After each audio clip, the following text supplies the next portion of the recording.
Welcome to the International Literature Festival Dublin.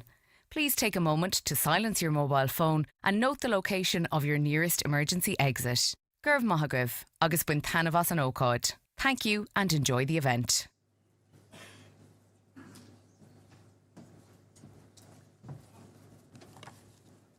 Good evening, everyone, and welcome. Whether you're joining us here in person in Merrion Square Park or online, welcome to the Dublin Literary Award Winner in Conversation event at the International Literature Festival Dublin. My name is Clodagh Kingston. I'm Director of Dublin UNESCO City of Literature.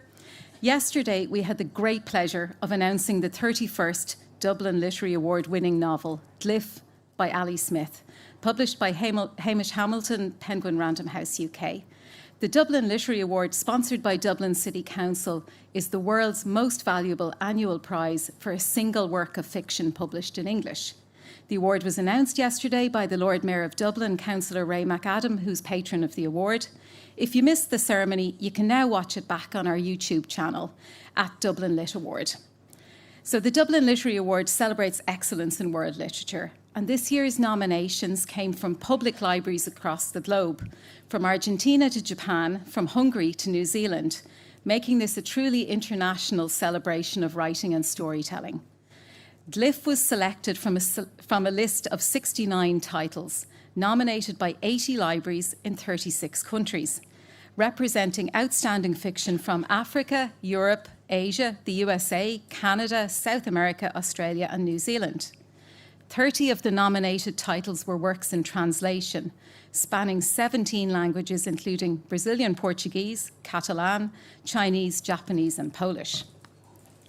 I'd like to thank once again our distinguished international judging panel, Disha Bose, Daniel Mulhall, Dika Chukwumareji, Clara Ministral, Xiaolu Guo, and our non-voting chair, Professor Chris Marash.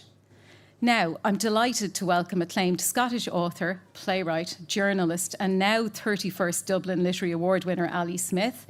Ali will be joined in conversation by novelist, short story writer, playwright, and director of the MA in Creative Writing at Maynooth University, Belinda McKeon.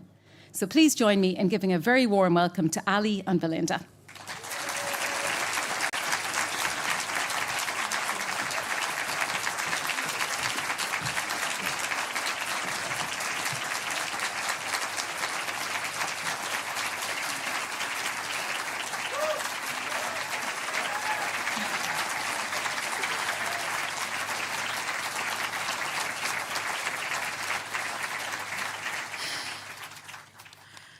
We were just backstage, and Ali, when we were listening to the details of the award, Ali just kept saying, "Oh my God, how? I still can't believe it." I'm in what Scots call a dwam. It's like, ooh, is this real? You know, because I'm still not sure it's real, because they told me about a month ago and I wasn't allowed to tell anyone, so I didn't tell myself. So, I mean, it was that literal. I was like, oh, right, I don't know this thing, I'm not going to know it. And Sarah, my partner, is the only person close to me who knew it, and she kept calling it the dry cleaning. So we're good. When we go to do your dry cleaning in Dublin, which is going to take some explaining. No, I'm still. There's Sarah there in the front row. I'm still in shock. Actually, it is actually. If this is shock, then it's lovely. So, anyway, thank you. Well, to move from the dry cleaning to the introduction, Ali Smith was born in Inverness in 1962, and she's the author of 14 novels and 5 short story collections, as well as several plays, and a beautiful book on literary craft, Artful, which we might get to talk about a little bit during our conversation. Free Love and Other Stories was her first book in 1995, followed by the novels Like, Hotel World, The Accidental, Girl Meets Boy, There But For the How to Be Both, the seasonal quartet starting with autumn and finishing with summer, from 2016 up to 2020. The next book after that was Companion Piece, then Glyph with a Y. The short story collections are Other Stories and Other Stories. Listen to these titles. The Whole Story and Other Stories, The First Person and Other Stories, and I like this one for where we are today and what has brought us here today, Public Library and Other Stories. Now, the critic, Kate Kellaway, said of that 2015 collection, Public Library and Other Stories, that it reveals Ali as such a generous writer, that this book is like a library itself, something which has a communal feel. She likes to welcome, Kellaway said, others under her roof, and hers is a fiction full of buried hints and encouragements. Kate Atkinson, meanwhile, has said that Ali is one of the few contemporary writers ploughing a genuinely modernist furrow. Did she say that? Yes, she did. She said that of Summer. And in another... Kate and I are pals, so I can't believe she said that, because we Yes. never, ever talk about books. It's funny, because you're pals with somebody... She said it behind your back. She did. I'm just like, oh, okay. Because we're pals, and we've been pals for years, but we almost never talk about A books. genuinely modernist furrow. And then she talked about dry cleaning for a while. And in another thoughtful piece of the kind that great fiction can sometimes occasion in response, Sarah Collins in The Guardian said that what we have, in fact, long had in Ali Smith's body of work is an oeuvre which teases delightfully along the limits of E.M. Forster's question, what does the novel do? Oh. Well, it does so much, and then so much more. Mm-hmm. Ali Smith has won, amongst other honours, the Goldsmith Prize, the Orwell Prize, Costa Best Novel. I'm sorry, and the Women's Prize, and now the Dublin Literary Award. Right. Ali Smith lives in Cambridge, and we are thrilled to have her here with us, and I am delighted to be in conversation with Ali. Thank you. Thank you. Talking about being pals with Kate and also Sarah Collins and being interviewed by Belinda McKeon, I am just over the moon to even meet Belinda. I've wanted to meet her since I read Solace all the years ago, and then I read Tender, and I've been waiting to meet her, and I can't believe I got the chance to meet her. So I'm so chuffed to be sitting here next to her, whose prose is, as I was saying to you through the back, is it's the kind of prose that allows you, as you're reading it, to understand what thinking is, and to be part of the thinking process, and to move thinkingly through a book. And often books just won't, it's like some things just won't let you be part of it in that way. That I think this is genius, really, myself. Well, first of all, thank you so much. I'm really embarrassed and really happy. But also, let's hopefully we will get to talk about that business of how the reader and the writer kind of co-create or co-constitute the work. First of all, though, I think it'd be lovely to hear a little bit from Glyph, if you're open to reading a short section. I will.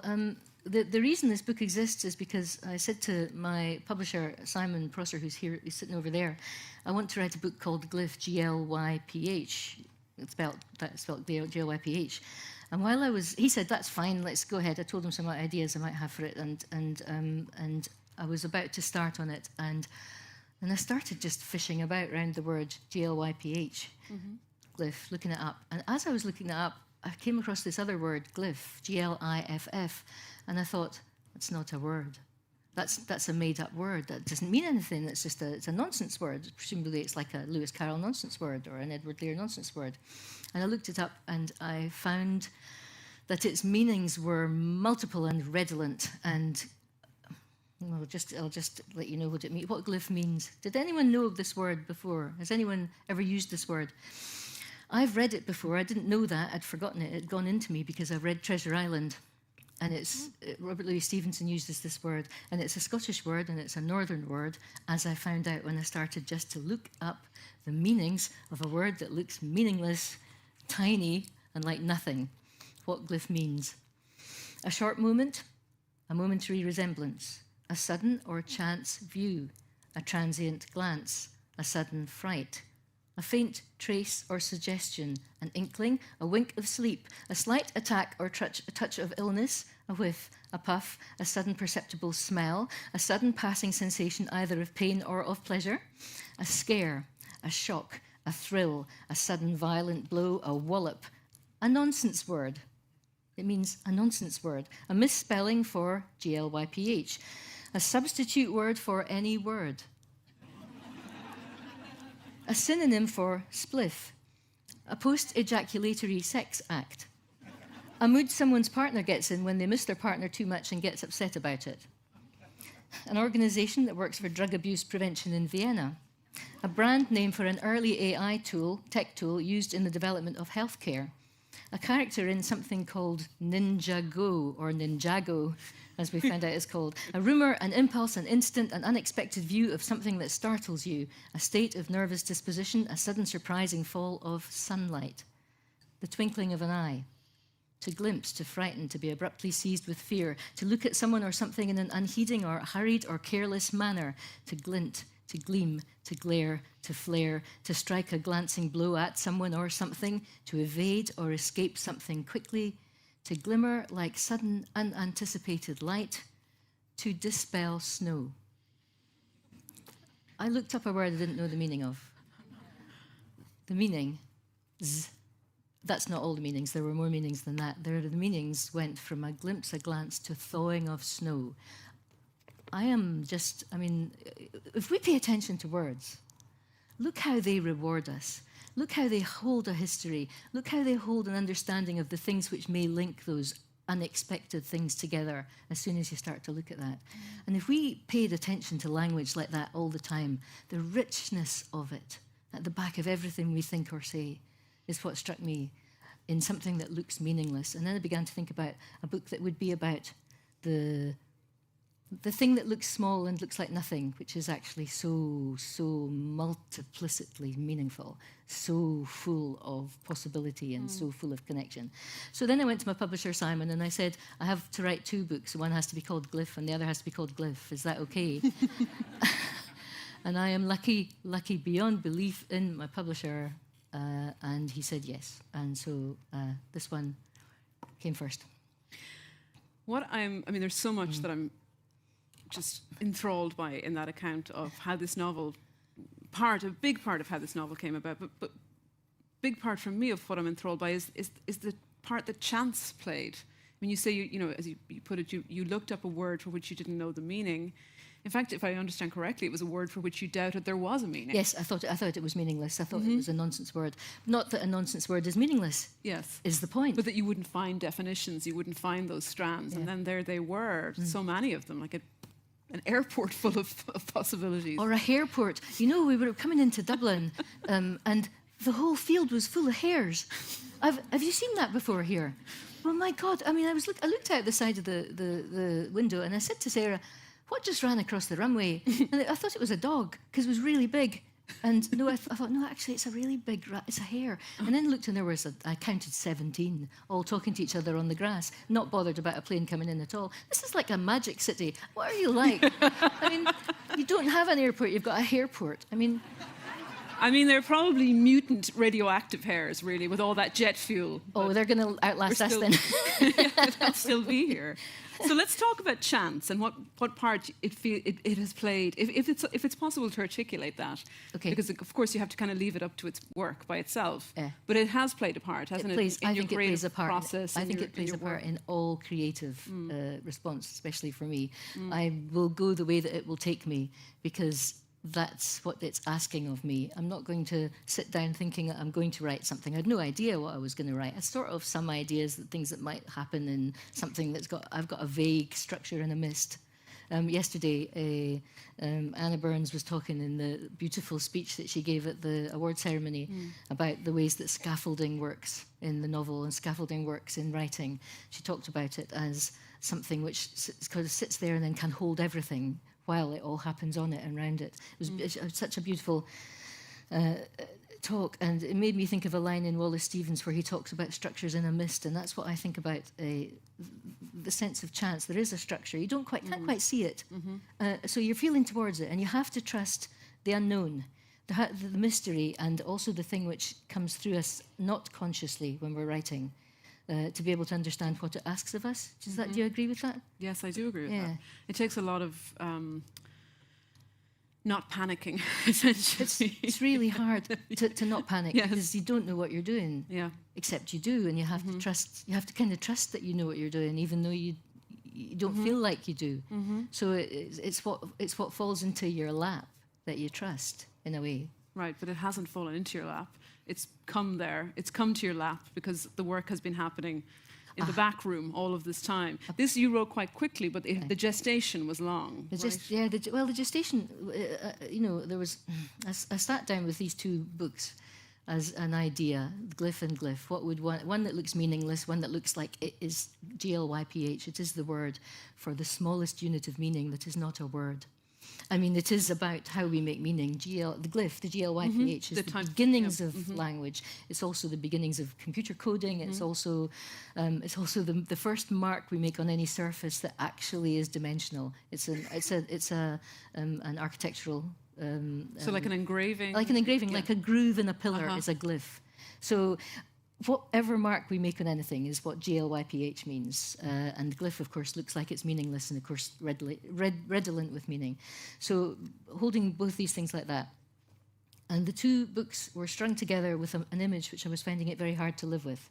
Yes, I've heard you talk about this before, and I found it hard to live with ever since I heard you talk about it. Shall I not talk about it in case everybody here finds it hard to live with?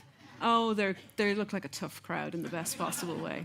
A friend of mine told me a horrible story, a true story, a war story from the Second World War. She told me about a member of her family who was travelling down a road in the south of France on a motorbike carrying very important papers about the end of the war, and saw something ahead of them on the road and couldn't work out what it was. And as they got closer, it was like sunlight without light. It was like a shadow, but it was light-coloured. She couldn't work out they couldn't work out what it was. And as they got closer, they saw it was a completely flattened person. Okay, so she told me this story, and I was left with that story. I said to her, I cannot stop thinking about this story. Can I write about it? And she said, yes, you can. And I think she regrets it now because since then she's become a writer herself. And I have a feeling that she's like, because the power of this image, when we think about what's happening to us all the way through history, through everything, the ways in which people are flattened by circumstance, literally flattened by war. Landscapes are flattened by war, and the flattening of us by data. All of these things are at play immediately in what you called the back room of our heads, or this place here where the work is coming together. Yeah. Anyway, I sat down to try and write something along, that would hold this image and would understand what it is that we do to people, to de-dimensionalize human beings. And then it was October 23, and Gaza started to happen, and I couldn't sleep. I couldn't sleep for 3 months. I just was completely, lying awake. And then by extraordinary chance, do you want me to tell this? It's a little about resistant the short story. Yeah, well, yeah, I had written a short story. On a commission of sort, or on a nudge. A nudge. Which was to do with Kafka. Correct? Yeah, a nudge of Kafka. So in the August before, I had written a short story, a little piece about two kids who encounter their own homelessness, and it was inspired by a fragment of Kafka. The history of mankind is the instant between two strides taken by a traveller. I was like, okay, so this little story was inspired by that. Anyway, I was thinking, what am I going to do? I can't sleep. I don't know what to do. I know there was a book somewhere looming at me, and I couldn't get to it because actually I was going mad because I hadn't slept. I mean, I've never had insomnia like that. I hope I never have again. It was interesting, but I don't really want to experience it again. Anyway, then it was the day before Hogmanay, and I told this story to some friends in the front row here, the librarian gang who've been looking after me through the award, so I'm going to tell it again in short. It was the day before Hogmanay, and Sarah, my partner, and I were coming back from lunch. We live in Cambridge. We were walking along a street, and there was a man standing asking people for help. Can you help me? Can you help me? And people were just jinking away from him. They were kind of ignoring him or walking past him or crossing the road. And he had two small children with him, and they were beautifully dressed. And he was standing going, and he came towards us. He said, can you help me? And we said, what do you need? And he said, I want to know if I can leave my car in that loading bay without getting a ticket. And so we said, well, it's the day before Hogmanay. Maybe the police won't be out. It'll be okay. But we've got lots of parking space around near our house. He said, the thing is, I can't take my car into the underground car park for the hotel I want to stay in, because he had this great, one of those upturned boats on the top of the car that keeps your luggage in it. Oh, yeah. And so I can't get it in there, so I have to leave it somewhere. And so we said, well, it's New Year, so you can always leave it around near our house, which is very near your hotel, and that won't be a problem. Meanwhile, one of the kids had fallen asleep leaning on Sarah like this, and the man shook his head and he said, we've driven overnight from Geneva and they haven't had any sleep. It's because they wanted to come and see a Harry Potter shop in Cambridge. And tomorrow we're going to London to see another Harry Potter thing, and then the next day we're going to Edinburgh to see the fireworks for New Year. So we said, Geneva, really? He said, yes, we're from Italy.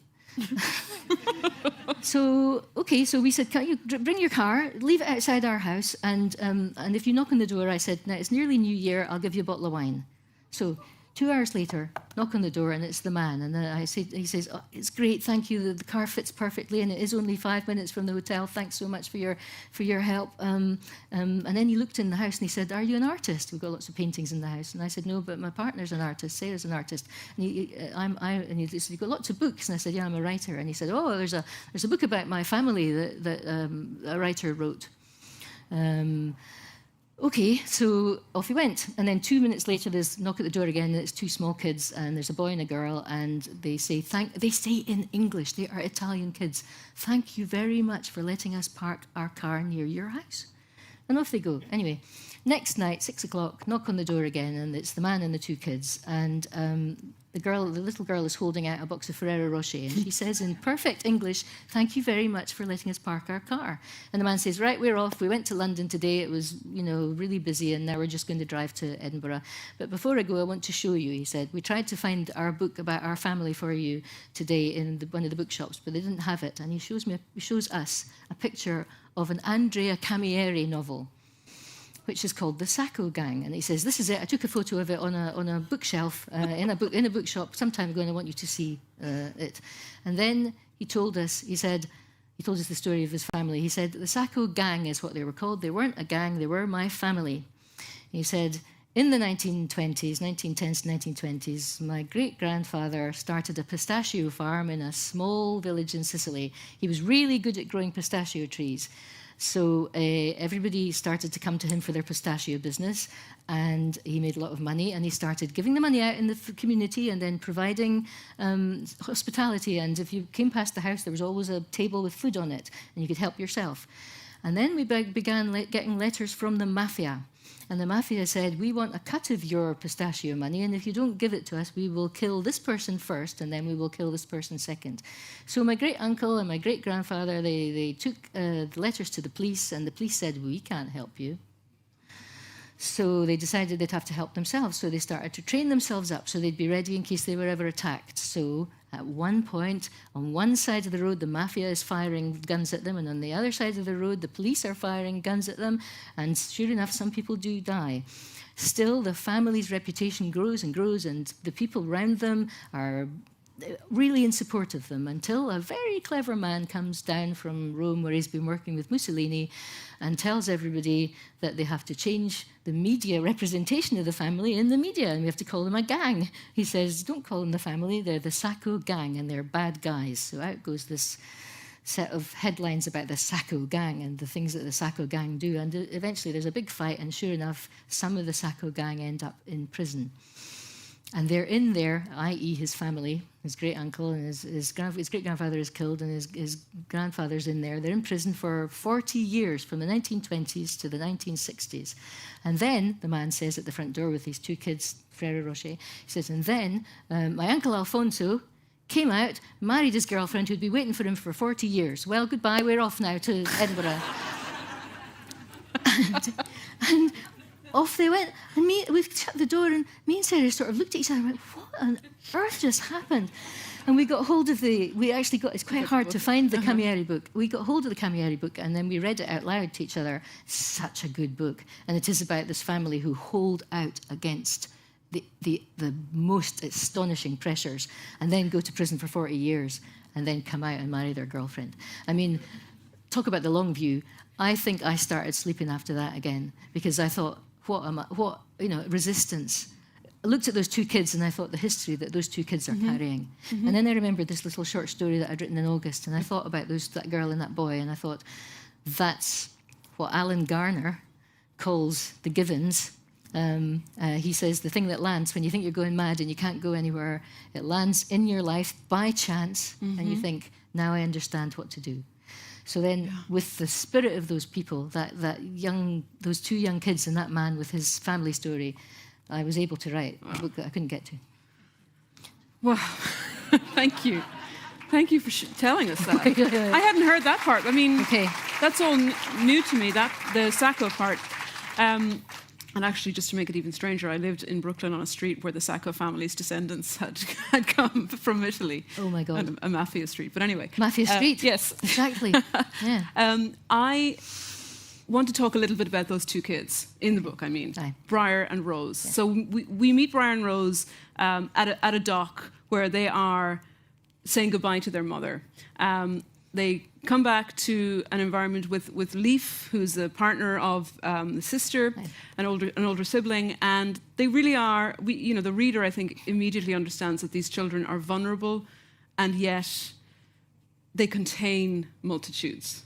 Rose is maybe 11 years old, maybe even younger, and Briar is older, and they're extraordinary characters. The way in which the fortitude and the mischief with which they face up to what's happening to them and what's being done to them, what's being imposed upon them by the state, by a surveillance state, by a society which is all too easy to imagine. This is not a futurist. There's nothing in this book that has not been happening for a very long time. It's happening right now to people. It was happening when I wrote it in 2024, and has been happening anciently, just in different forms. Except for that, there's a machine, a kind of the superabounder. The superabounder. Do you know that's a word from John Donne? No. Yeah, the superabundance, the superabounding. Okay. Right. It's a borrow from John Donne, but what it means in the book is it's this kind of creaky, one of those machines that people would use to paint lines on, like a football pitch or a parking lot. It goes and it paints red lines round buildings, round places and on people's bodies, even. And also on people's bodies, and around the houses or the buildings around which these lines exist are gone after a bulldozer arrives at some point after they've been painted. Yeah. And when the glyph of the title, as we've heard already, is many things, but in character or concrete terms, glyph is a horse. Which Rose discovers in a field and becomes utterly attached to, and rides and takes with them, takes Glyph, I won't spoil it, but takes Glyph into the buildings in which they seek refuge. Yeah. When did Glyph turn up for you? The horse, the pony. God. Is it a horse or a pony? It's a horse or a pony. Yes, I thought so. I think that's not up to me. It's the kind of creature that a girl of about 11 can sit on and not fall off. And she can tell Glyph what to do with her legs and her feet. She says at one point, Briar says to Rose, "How does Glyph know where to? How does this horse know where to go?" And Rose says something like, "Well, I'm talking to Glyph. How?" With my legs and my feet. Aye. So it's also about the ways in which we language is everything. Yes, it's not just language is physical, and it's everything, and it's and also honestly,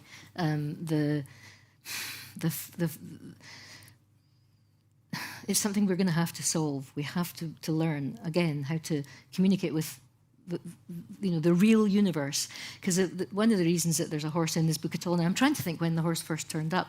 I can't actually remember. I think it comes from the extraordinary picture of the sublime that I talk about in this book. Now I've got a menopausal moment, so tell me the artist's name. Juliana Yusuf is the one who talks about it. She talks about the German name. Somebody shouted up at me. Sorry? Stubbs, thank you. Thanks, Stubbs. Stubbs. Menopause swallows words as well as AI.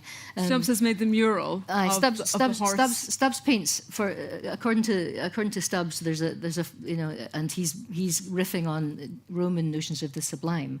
The sublime, the moment at which things are terrifying and things become holy and things become understood as to the terrifying nature of themselves, is a picture of a horse meeting a lion. So Stubbs does very many versions of pictures of a horse frightened by a lion. They're all called Horse Frightened by a Lion. And I think that's where Glyph came from. It came from the notion of what the sublime is. And there's a point in which the girl, Rose, just says, well, I'm going to change the sublime. In that case, that horse is going to kick the lion. She says, I'm going to ask the sublime to be something else. I mean, Can you ask the sublime to be something else? They have different relationships to language, these two children. Rose, she refuses to be bound by it. And Briar, as we see later in the novel, has accepted the boundary in a way that will sit with them in a difficult way. Aye. But Rose, for instance, has a brilliant riff on what a passport is and how a passport can tell you who you are and who... No, it can't. I know who I am, she says. I am me. A passport doesn't prove I'm me. She says, I am me, regardless of a passport. And then, she's like, I am all my me's. I am not a passport. I don't need a passport to say I'm alive and I'm a human being. But the real kind of thing is the realness of a horse. We are all living on screens now. Every single person in this room's got a screen in their pocket that tells them what's happening in the world, that tells on which you keep all your personal details, and everything that's really private and close to you is on that machine, as well as everything that's national, international, goes and all the way up to the planets is on, as in news feed, everything's on that screen. You put a horse in a room and something really, really real is happening, and you cannot not smell it, and you cannot not have to pay attention to it, and you have to work out if you're going to work with that creature, and that creature is going to work with you in any way that means you communicate, how to communicate. And it's going to take a lot of respect, it's going to take a whole other language, and it's going to take the questions of what language has meant to us for the centuries in which we've been able to communicate with the real world rather than with the world that delivers itself to us flat on a screen. So is Glyph... Glyph is a rupture. It's a rupture. The real is bursting through. But for you, was that a violent energy, or is that an energy of something like hope? Oh, I can't answer that. So I can't. You'll have to decide that yourselves. Because actually, it is about that. Is it a violent energy? I think there is a violence to it. Or is it or is hope itself a violent energy in a time which denies hope? The thing about the horse in the room or in any human space, and this is something that that exists in Dublin. There are horses in sitting rooms in parts of the city. See, this is a magic city. This is a city I need to live in because behind this book is a I don't know, centuries worth of stories told to children about what it is to meet cruelty and what it is to meet fairness, and how to be able to kind of equate where you are between cruelty and fairness. So I mean, there's so many books about horses that are tucked into this book that I read when I was a kid, and that are classics of children's literature. I mean, I think it's got one hoof deep in classic literature, from Black Beauty up to Jill Has Two Ponies. I mean, all of that is in there because it is a question of how we live with the real. And of possibility and of the impossible, and how a child like Rose can see the impossible and say, no, actually, it's utterly possible, and I can take it and make it possible. I can change the sublime. I can turn it back into a noun if I want to. Yeah. Didn't you have a teacher who told you that Charlotte's Web was not to be read because it featured animals speaking, and that just wasn't a possible thing? I had a fight with Sister Vincent in primary 6. We were choosing... Oh, that wasn't... you haven't seen it in the radio. Somewhere in the radio or something. I had a fight with Sister Vincent in primary 6. We were choosing the next book to read to the class, and I had read Charlotte's Web, and I was in love with Charlotte's Web. I thought it was... I mean, my heart had changed because I had read, and I was 9 years old, Charlotte's Web.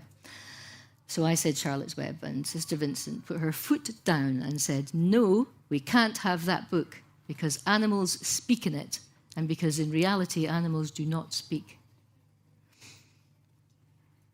In Charlotte's Web they do speak. In Charlotte's Web they don't just speak, they find a means of language, and the means of language that they find begins to ask you about what animals mean, what animal husbandry means, what it means to think you can own something, and what it means to have a friend, and what it means to exist in a world where a word makes a difference. So to me, it was a book which was about the key to everything. What happens in a world where a word between animals where a meaning that can pass between animals, which can take a shape that humans can decide to read and make something of, happens. Oh, I read it again. I read it again at Christmas time because there's a year of reading on the BBC at the moment, and someone had asked me to talk about a book from my childhood. I went back and read Charlotte's Web, and I again was in tears at the end of it. It's a beautiful, beautiful book about the possible and the impossible. And it's also a real satire on advertising language. Yeah. I mean, it's a beauty about the 1950s and about the ways in which we were sold a single word that was going to change your life. You know, and it's just a cracker of a book about this E.B. White, who lived in 1950s New York and was in the midst of all that energy, finding ways to step away from it and make it bearable for himself. A beauty. Did you work in advertising for a while? Yes, I did. Not long, though, right? How did you know that? I have my ways. It's a secret service. Because not many people know that. It's funny, I just told Simon, my publisher, about it the other day. One of my brothers had an advertising agency when I was a student, and occasionally he would phone me up and ask me to do advertising for him. And so I invented the term Ready Cash for Bank of Scotland, for cash machines, which were brand new when I was writing this stuff for him. And someone's phone's ringing. It's Don Draper calling from the past to speak urgently with you. It is someone's calling. If you do need to answer it, you go ahead and answer it, because it's fine. It's important. If someone's calling you, it's important. I remember seeing Douglas Copeland talking, and a phone went off in the audience when we were in Canada once. We saw him talking, and the phone went off, and he said, no, it's important. Someone's trying to contact someone. And then he said to the whole room, get your phones out, everybody, he said. And he said to the guy in the lighting box, take the lights down. And he said to everybody, right, press your ringtones all at the same time. 3, 2, 1. Boom, and the whole room went, and the room lit in this kind of haunting kind of other light from everybody's phones. And then after the ringtone it faded away, and then Douglas Copeland said, that's the cell phone symphony. I just think it's fair enough, really. I'm afraid I'm going to force you back to talking about the advertising. Just for a minute.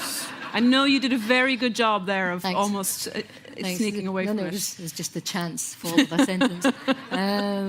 So you wrote slogans for Ready Cash. I did the term Ready Cash. The cash machines were new, and they had to think of names for them. So I said Ready Cash was because you got your Ready Cash out. Very good. Mm-hmm. But I also did the biscuit poems for Patterson Bronte. So poems, seasonal. It was a seasonal quartet. they are actually, right? Oh God, what are you like? It's true. There was a poem for each month. Jingle bells, jingle all the way. Piping hot tea in the pot and shortbread on the tray. The autumn leaves are falling fast. The winter's almost back. Buy Patterson Bronte Golden Crunch, a perfect fireside snack. So that's my advertising. It's amazing that you still remember them. No, you can't forget them. Oh, right, sorry, they're so good. Yeah, they stick with you. How could you? Yes. They're just that catchy.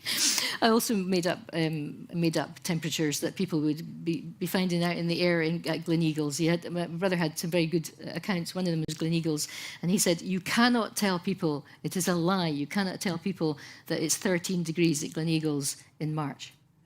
It's going to be 5 degrees, 6 degrees at Gleneagles in March, so you can't do it. And I was like, it might be warm. You never know. It could be warm. It could be a warm day in Gleneagles. He said, no. I said, they'll go to the shops anyway. They don't want to go outside. Anyway, so he taught me a lot. It also taught me that it's quite hard to get money out of your brother. Well, he may be calling. He did actually call yesterday. There you go.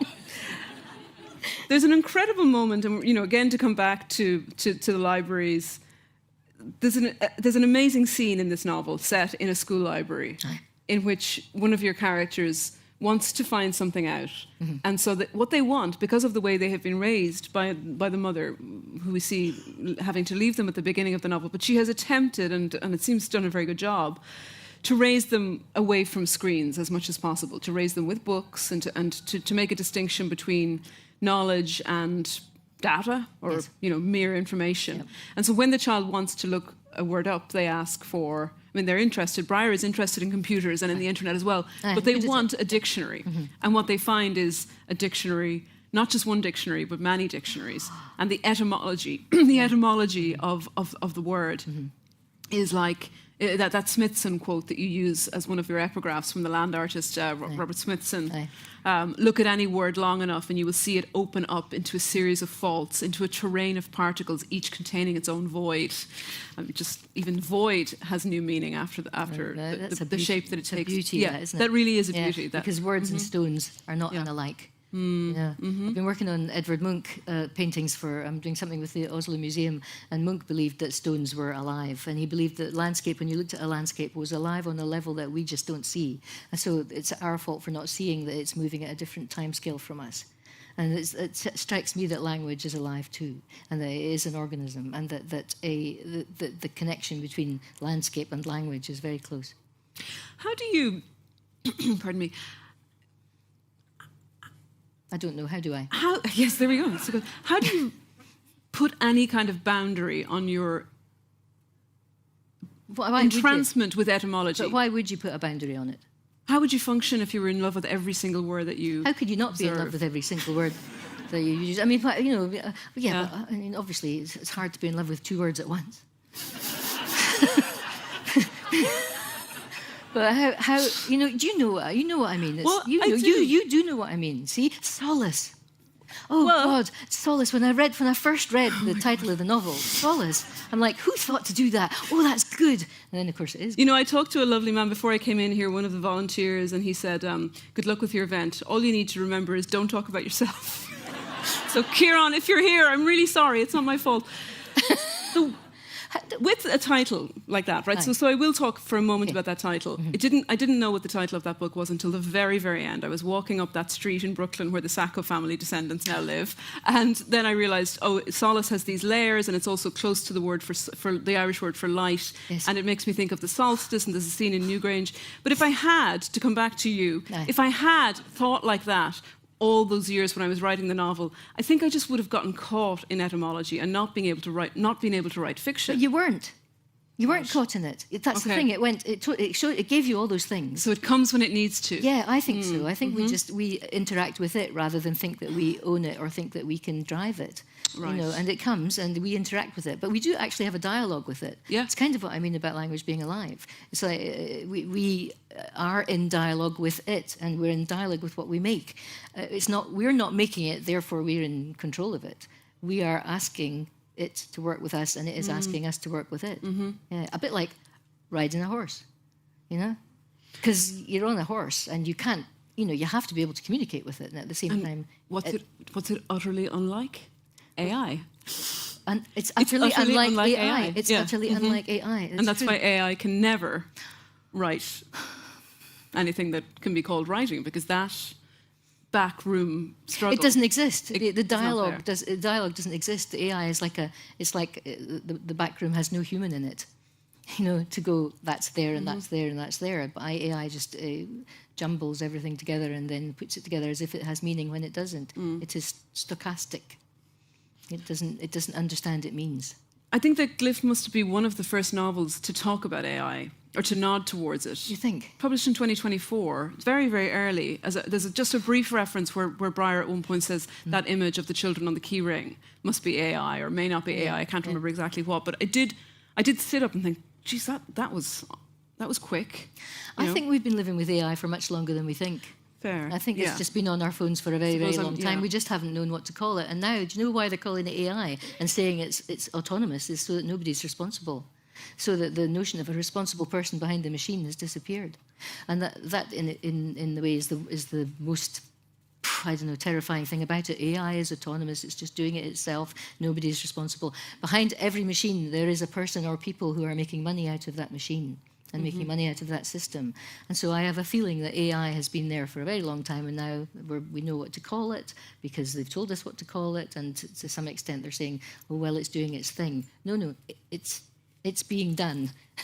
AI is being done. And, again, that's so much in opposition to the energy of of understanding a book's innate structure, which with Glyph, for instance, there's a point maybe 2/5 of the way into the novel when, and this is not a spoiler, but we understand that there's a different time, there's a temporal cue which helps us, the reader, to understand the time and not quite yet the place, but the time from which the novel's being told. Yeah, there's a forking of the ways. What was it like to realise that, or for that to open up for you? First, I'll say that I think AI is a fantastic tool, and we have to learn to use it. I asked who I think is the H.G. Wells of our time, Margaret Atwood, what she thought of AI. Margaret Atwood said, we always invent things, use them badly, and then work out how to use them well. It's a really good long view. I don't think it cuts out the sacrifice and the bloodiness that's going to come on the way of that, but I think she's right. We always do, whatever the new technology is. I remember speaking to Laurie Anderson, the performance artist, about all the banks of machines around her. I said, what is it like working with all those machines? And she held up a pencil and she said, it's exactly the same as this. So it is how we use it that matters, really. Right. What was it like to... Oh, it's raining. Yeah. What was it like to meet that fork in the road? So I had not slept for 3 months. I'd started to sleep again, and when I got to that fork in the road, I couldn't sleep again because I knew that the story asked me to do something that was going to make it a much darker story, and that it was going to stop being the one hoof in children's literature that it had started with, and it wasn't going to be a classic novel in the same way anymore. It was going to ask something else of me. So I had a couple of sleepless nights going, what am I going to do? Should I go that way? Should I go that way with it? But actually there was no choice. It was just about understanding. I had to understand. Yeah. I had to understand to let go of whatever the safety thing was that the supposed classic voice of the novel had brought into play already for it and for me. Yeah. Because there are repercussions for all of the characters for that decision, and also for the reader's engagement with the novel. We understand once we understand that temporal. It breaks it. Chasm. It breaks it. It's like a breakage in a bone. And past tense, things become past. We understand that things have changed in a way that we can't change as the reader. I want to talk a little bit about the relationship. Duology is how I've seen these two novels, the two glyphs described. And also a lovely way of putting it, that they're family, that they're kin to each other, right? I think they are. I think they're like siblings. They're both about siblings, and they are about siblings. Yeah. And so, did Glyph, which came out with a PH, which came out earlier this year in January, I think, was that finished around the same time, or did it open up space for no? Okay. I had no idea what the next novel was going to be like. And there was pressure on me just from having written this one to think about it being a sequel, which everything in me was going, no, we're not going there. Although the pressure on me, and also from readers to some extent, who would want to know, particularly my brother, actually, the advertiser, who wanted to know what happens to the kids. What happens next? Actually, I'm not going to go there. I'm going somewhere else for what happens next. What happens next actually happens before, and we're on the way to it. So, but I am really interested in, what should we call it, the horizontal relationship of siblings to each other. There's a really fine psychoanalyst and a writer of psychology called Juliet Mitchell, who is an academic in Cambridge and is really great, and who suggests that Freud missed a trick when he didn't actually look at society instead of in this hierarchy of parent to child, sibling to sibling to sibling. And she's written a book called Siblings, because she says that's where the real action happens in a family. That's where power is a question, and that's where loyalty is a question, and that's where the faith we have in each other, and also the problems that we have living with someone who's our brother or sister or whatever they are, and they're a stranger, and we are a stranger to them even though we are family, happens. And I think that's wise beyond belief. Having grown up with 4 siblings. The youngest of them, I was the youngest of them by quite a bit, so I saw their interaction separately, while it also interacted on me. In a way, it was a gift to me to have that understanding. And sure enough, that she says that's how civilizations are structured. They're structured on the relationship from person to person to person. And that's the place to look to see how power is formed. And the regression that happens as well, right? The way that we as adults can regress in times of stress, or in just times of drunkenness, or in times... I am never not 14 with my siblings. Yeah, and I'm quite amazed I got to 14. So really, they'd prefer it if I was 9, you know, but actually I'm 14 and I'm saying no, you know, so... Yeah. Yeah. Which kind of, I mean, I suppose it speaks to that the way in which we carry our layers with, you know, we carry ourselves. Yeah. The child self is in there, the adolescent self is in there, the younger self is in there. Yeah, and I think we also carry our future selves that may or may not exist. We carry them all.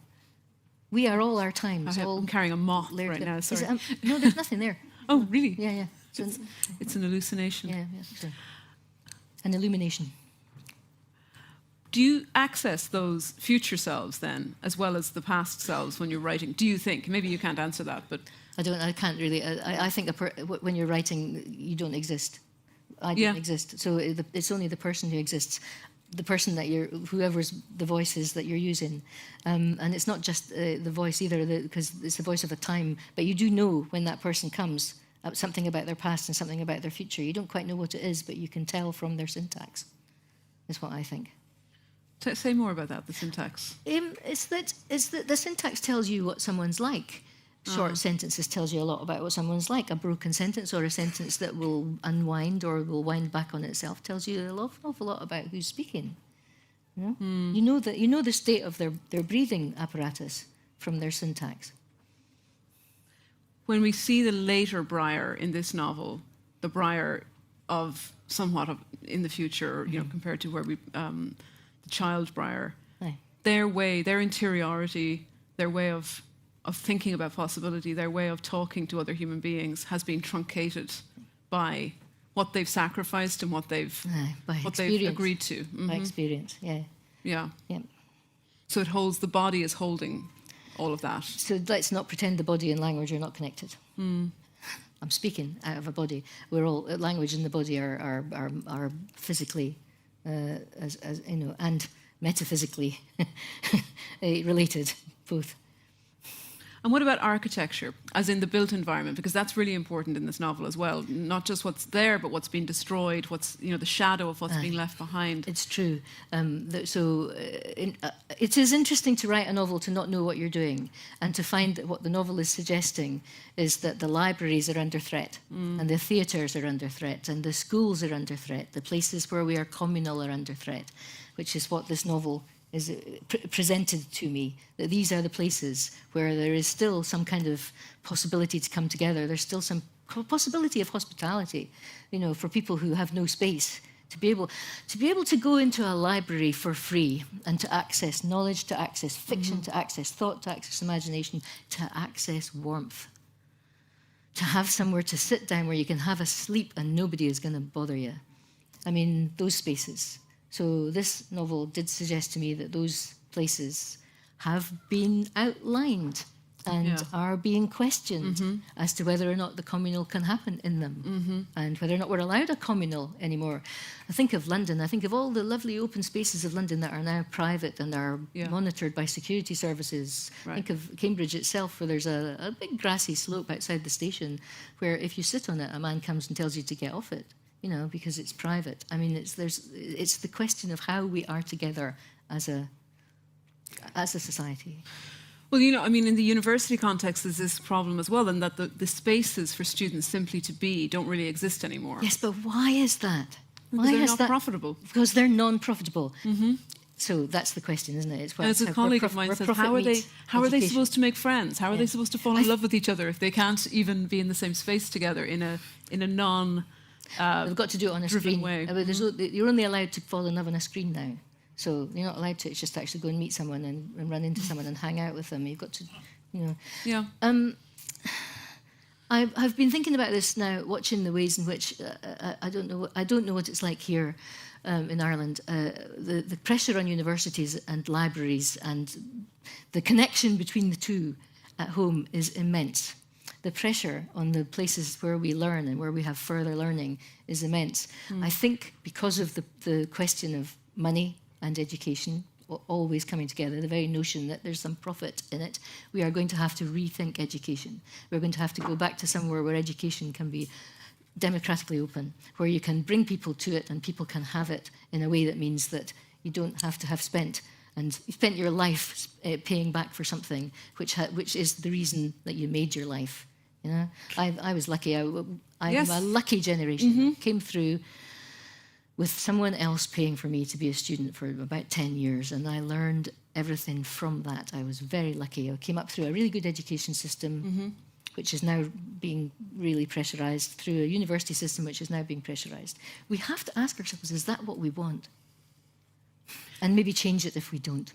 And for you as a fiction writer, do you have any queasiness or any sort of twitchiness about writing very, very directly into those harsh, cruel social realities? I mean, Glyph is about Gaza in many ways. You didn't flinch from the second Glyph, I mean. How you can we not flinch. write about what is happening now? But we've always been told not to. Yeah, but who's telling us not to? And who's telling us what to do is another question. You know, the Toni Morrison, she said somewhere, I'm not going to be able to quote her exactly, but I'm going to paraphrase. She said, people are always saying it's really wrong to, talk about politics in a novel. It taints the novel, she says. Well, actually, I feel the opposite, she said. I feel like if a novel isn't talking about it, then the novel is tainted. And, I think about Morrison, and I think about what she did and what she has made possible in the novel. And I know I love her, and I know that she has understood something via the novel, which then goes out into all of us and lets us understand in a way that we need to understand. For you now, do you think, and I know this is not something you can really answer, but maybe you could think about it a little. Do you think that from this point on, you will be sort of marching into the blunt realities of the everyday, that there isn't time to wait for them to cook or to gestate as subjects for 10 or 12 years? I don't know. What I think is that I can't tell you what I'm thinking of doing next, but I do know that it's utterly joyful. I have a feeling that this next tranche, if I get to live it, is about the things which we march into, which are bloody brilliant, and which are bright, and which are like a blossoming bush of what we are and what we are capable of and what we do. Because you can't live in, we are being forced into a kind of darkness at the moment. Internationally, we are being forced into a kind of darkness. You know what we're going to do with that darkness? We are going to light it, because that is what we are. We are human beings, and we are struck matches, all of us. All we need is a bit of rough to strike our head off, and we are struck lit matches. And we will do that we just will, because it is natural to us, and because human beings are both, we are everything. We are both bad and good, and we pull towards the good, because in the end, the bad is bloody and foul, and we decide not to go there, a bit like Atwood said. I think we have time for questions, unless I've misread this clock beside me. Maybe a member of staff could tell me if I've misjudged that. Do we have time for some questions from the audience? Thank you. Great. Brilliant. So is there a roving mic, or is it? Yes, there is. So if you have a question for Ali, yes, a question, not a comment, please raise your hand and the mic will reach you. You can have a comment if you like. Okay. You regret that, Ali.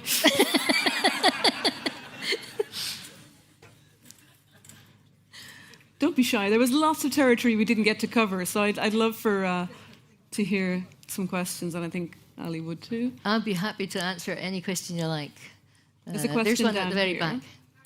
Wait a minute. Oh, wait for the there's a mic. We can't hear you at all.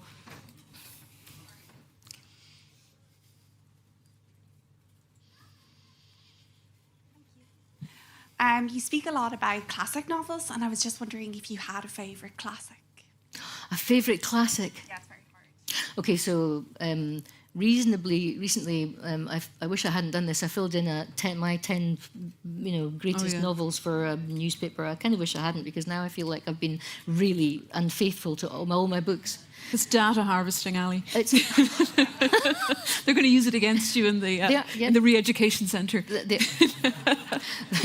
Looking forward to working against that. I'm sorry, this is a lovely question. Please. The two supposedly classic novels that were on my list were David Copperfield and Emma by Dickens and Austen. Dickens and Austen, I see them as having produced the last century and this bit of the next century between them. I can't think of Virginia Woolf without thinking of Dickens. I think Dickens is all through Woolf, and that she understood something about Dickens that she could take forward into modernity. What she saw as this other world was still Dickensian, and Emma is never not going to be ultra contemporary, regardless of where we are. There are a bunch of other novels on there that nobody else voted for except me, and one of them is called Michael Kohlhaas, and it's by Heinrich von Kleist. I suppose I'm finding myself pleased to say that now, because do you know what? That award that they just gave me is steeped in translation. And I love translation, and I love the ways in which I can access books in other languages because of translation. It makes me very frustrated that there's an awful lot of books I can't access because I don't speak their languages, and because our translation initiative, if you like, in the UK for definite, it'll be different here. In the UK for definite is like 3% of the books of a year of a yearly output is from another language. Anyway, Michael Kohlhaas, Heinrich von Kleist, is an extraordinary, really slim novel about how incendiary things mount up from a very small cruelty against a creature into warfare. And it's a cracker of a novel, I have to say. And if you want something to sort of equate it on the other side, which is not quite as, I don't know, because it's not dark, Michael Kohlhaas, but it goes to the dark place, and it does something extraordinary. I don't want to give it away, but when you get to the end, you can't quite believe how von Kleist has made this beautiful, mysterious thing happen, even though you know it's not been compromised and it's true. I'm going to equate it with what I also think is a genuine classic, and it is a book called The Summer Book by Tove Jansson. And it is a slight, huge, masterful, tiny work of genius as to what it is like to be very small and very old, and to simply survive on a very small island and be family but also be strangers. It's a cracker of a book, really. Those are my classics for now anyway. Lovely, thank you. Do we have another question? Yes, there's some over here. Excellent, thank you.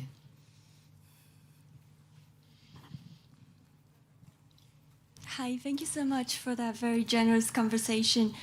I was wondering, as a sort of prodigiously publishing author, how do you negotiate sharing stories and language in a world where all that is being actively stolen by AI and so on?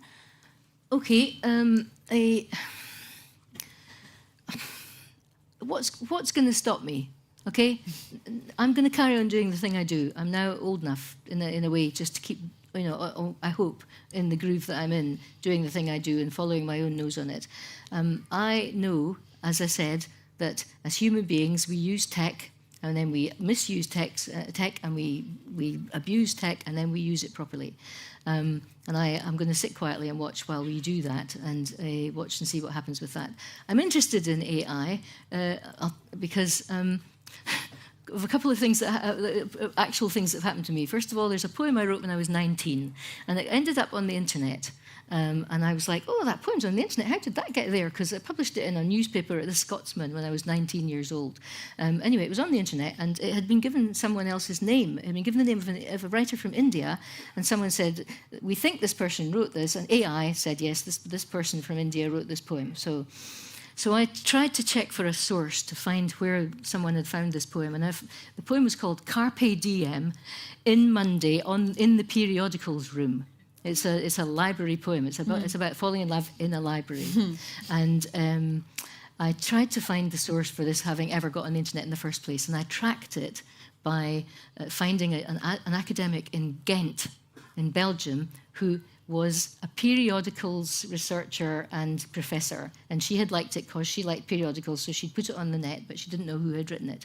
And AI had just picked up some name and attached it to the poem. I don't know how. I've no idea. I can't work that out. Anyway, I thought, how do we go about this? So I wrote to the person in Ghent, and I said, hello, I'm me, and I wrote that poem when I was 19. Could you think you could say so on your Facebook page? So she wrote back within 10 minutes. And she wrote back saying, oh, my God, OK, yes, I'll do that. And she put it on her Facebook page. This is a work by Ali Smith, who wrote it when she was 19 and was a student. And literally within 30 minutes, AI was now calling that poem by me.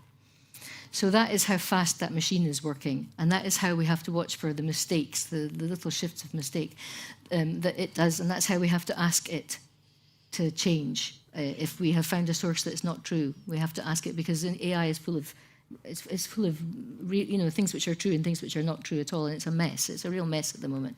The other funny thing that happened is that the new novel that came out, Glyph, Glyph, in it, some characters read this book and they give it a review. And so one character says to the other, "Yeah, I read that book you sent me. I thought it was a bit on the nose politically. It was too on the nose for me. There wasn't enough world building. It's a bit too clever, but it's all right. Thanks for sending it." AI thinks that's a review of the second book. So when you look at the second book, AI says, "Yeah, some people have said it's a bit too on the nose politically. It's a bit too clever, and there's not enough world building in it." I'm like, AI is being a bit stupid. I mean, we are gonna have to take the machine and make the machine work for us. So we're gonna have to deal with it, and we will. So that's what I think. What do you think? I don't think we will. You don't think he's going to eat us? Oh no, I'm more negative. I don't think we can make it work for us as fiction writers. I mean, as fiction writers. We could have such good fun with it as fiction writers. Especially if we just won the Nobel Prize for Literature, like Olga Tokarczuk. Is she? Yes. Well, just said this week that she uses it. She calls it darling or beautiful or something. Oh, Says, how can we make this more beautiful, darling? To ChatGPT. Each to their own love. You're a good person, Ali. Well, yeah, exactly that. I mean, what are we going to do? We're going to ask of it to be better, is what I think. And we're going to ask of it. I mean, the reason that one of my brothers has survived leukemia is because AI is really good and because it, that's a very good point. Do you see what I mean? Did you hear that? Ali said that the reason that one of her brothers has survived leukemia is that AI has helped find a stem cell transplant person like that. Yeah. And they went ahead with it. So we have got the tools to do marvellous things, as we always have had, ever since we invented anything that was a tool. And like I would say, we have to learn to use it properly and not abuse ourselves with it and not be abused by it. And to make the people who are using it against us or for the wrong reasons be responsible for that. I mean, just because there's AI doesn't mean that morality is fucked, Was there another question over here? Yeah. Is the mic nearby? Pardon me, over here. Is it? Ali, I have a question. Okay. What made you to write your first thing? What made me to write? What made you to write your first thing, your first book, whatever? My first book ever. What made me? Yeah. And what were your feelings about that? Okay. I had been an academic. I had got very ill. My mother had died. I was in a state of grief. I didn't like being an academic. I'm not very interested in the kind of authority that I was meant to have as a lecturer who stood up and said, when a student asked me, "What is the green light at the end of the dock in Gatsby?" You go, "What is it?" "What is the lighthouse in Virginia Woolf?" Yes, what is it? I know it's like I didn't particularly enjoy the notion of that kind of authority at all. And I got ill. I just was ill. I was ill for about 2 years. I had something which we've called chronic fatigue syndrome, but I was exhausted. But I have a feeling it was a combination of grief and the point at which a life meets a wall, and you either go through that wall and you break it open, and I have a feeling that is what art actually is. A friend of mine says that's what Andy Warhol used to say. We'd ask him what his favourite painting was, and he'd say, "Well, I think my favourite painting is a hole in a wall." And actually all art is a hole in a wall. All art is a hole in a wall. All art is the letting in of light and the letting in of dimension to a structure so that you can understand to see through it and opens, and you can probably pass through it yourself. When I wrote my first book, I was still ill. My arms were hurt. I was physically, sore to do it. And what I remember about it was it's a form of both liberation and shock. And I have that at the end of every book now. So you get to the end of it and you send it away. Then I was lucky to get published at all. I was lucky. On the third or fourth try, I got published. And then I sat down to write something longer, and they published that too. And then I was just, as it were, on a road. But what really happens at the end of a book is there's a point at the end of the cherry orchard where someone breaks a guitar string. And that's what it feels like. It feels like you hear this kind of ping, and you know that something. Do you think that's? Yeah. Do you get that? It's something breaks, and you are free of it, and it's changed. and then off they go out into the world, and you have to let them go because they're not yours anymore. As long as you've made them properly, with any luck, they'll hold water. You know, so it's a combination of practicality, shock, and liberation, and something that's broken at the same time should be all right and should hold. Ali Smith. Okay. Thank you. Thank you.